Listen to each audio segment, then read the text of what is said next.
All right, so here goes nothing.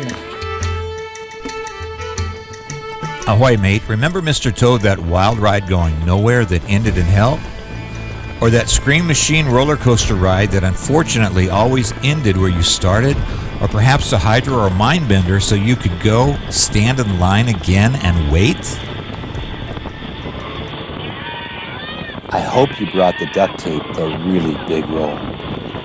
Then in time your life was reduced to cheap thrills, weekends, and paychecks.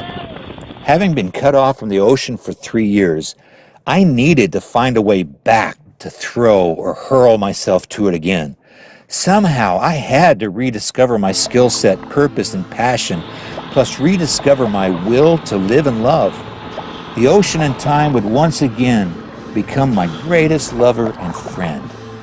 I knew what it was to be a captain, rescue diver, marine naturalist, activist, seer, surfer. I was about to discover what the ultimate surfer is.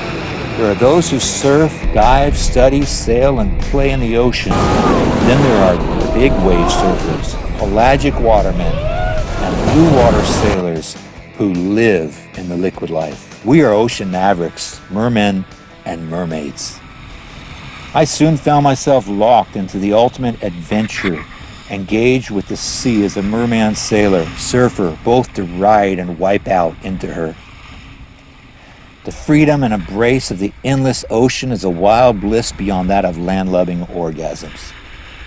I had operated hundreds of power boards or vessels and small ships, but never hoisted a sail to harness the energy of the wind and ride the waves across the greatest wilderness known to humankind, the Pacific Ocean that covers half the planet.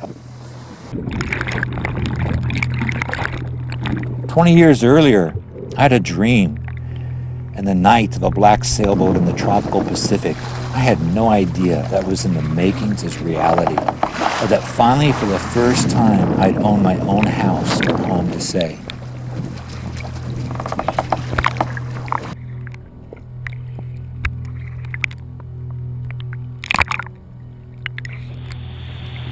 I was fortunate to be one of only 2 captains in the 30-year history of 100,000 passengers and numerous charter vessels to have never had an incident with this cave.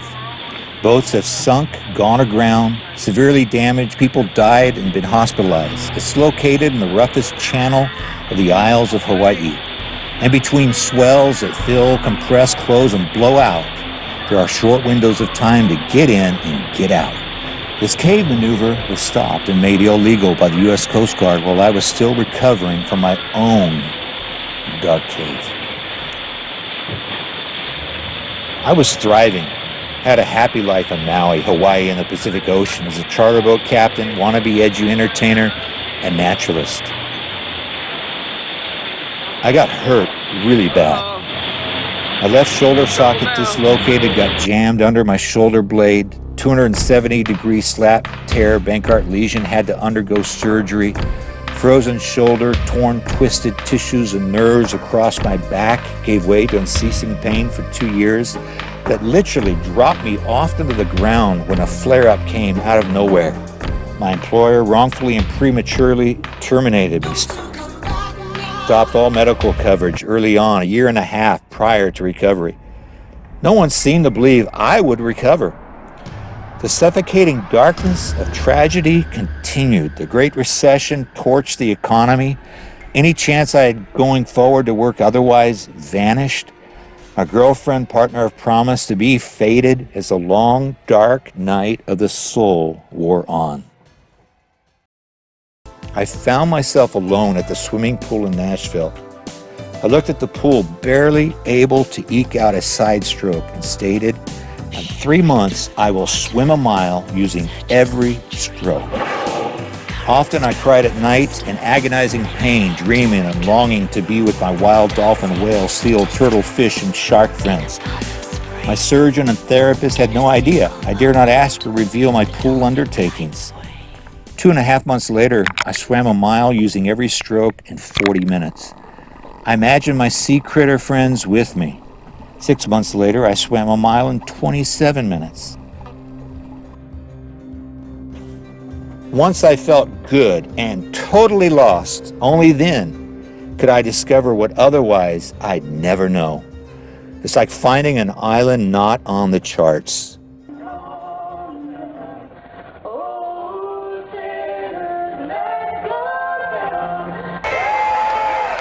Far away from my homeland, a few friends introduced me to sailing on what I called Lake Tennessee. Having been a captain for many years, I got a little dinghy. Plus a 48-foot skookum sailboat to fix up and go sail half the planet. I've always liked boats, especially ocean-going ones, because in many ways they're like a good woman.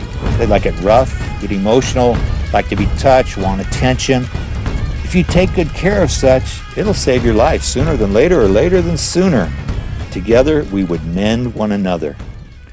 After a cold winter in Seattle, I hoisted sail for the first time in my life into the summer sun.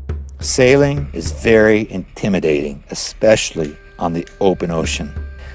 I did not know where I was going, except I was on my way to go south, with a few-month pit stop haul out in Astoria, Oregon, to maybe Mexico, Tahiti and her Isles, Hawaii, or some other place with a stop in Southern California. Perhaps it was midlife crisis, and like many teenagers have asked, where are you going? My answer, out. What are you doing? Nothing. When will you be back? Don't know. The first night brought a strong gale from the Pacific into the Strait, so I anchored down inside the lee of Dungeness Spit. Waited till the second day to navigate the notoriously rough waters, usually serving as a blockade to the Pacific. Surprisingly, a welcoming calm opened the gateway to half the planet. I don't know, testing 1, 2, 3. Try this again. Over there is Canada, eh?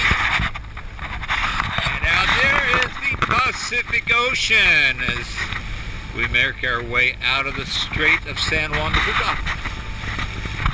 So orcas today, humpbacks yesterday. Over there is the US of A, eh? Tend to go a little bit crazy out here. We're all having fun. Contrary to what some thought, I was not running away. I was running towards something. I had no sense of daring death, though others saw this as some ultimate game or a dance with death. I simply had decided I'd rather die living than live dying. Sometimes a man just has to do what he must against the odds and alone, otherwise a man he will not be. Sometimes sailing away has nothing to do with weakness and everything to do with strength. We walk or sail away not because we want others to realize our worth and value, but because we finally realize our own and need to spread our wings from a dark cocoon into the garden of life. My face above the water,